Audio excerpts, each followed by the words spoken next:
Bienvenidos a la preciosa playa de la Patacona de Valencia, donde hoy se está yendo el mundo a la mierda. Vale, tenemos el mar que ha decidido tomarse la revancha contra la humanidad y ha decidido, pues, invadir la tierra.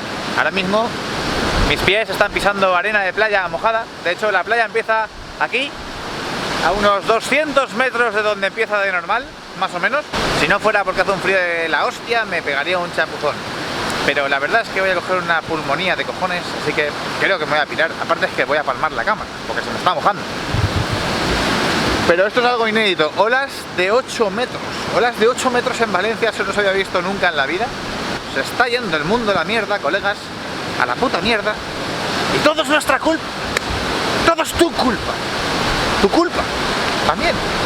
Cada vez que tiras un plástico por ahí, por el suelo, cada vez que enciendes el motor del coche, yo también, ojo. Sí, cada vez que hacemos eso, jodemos el planeta y luego nos tocan mierdas como estas. Es lo que hay, colegas.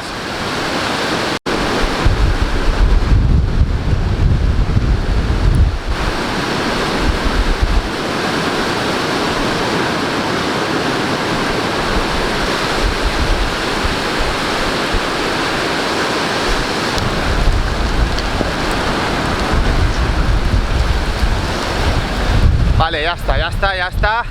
Ahora sí, porque al final se me va a joder la cámara. El puto mar está entrando hasta la ciudad, prácticamente. Preparar el arca de Noé, porque se está inundando el mundo.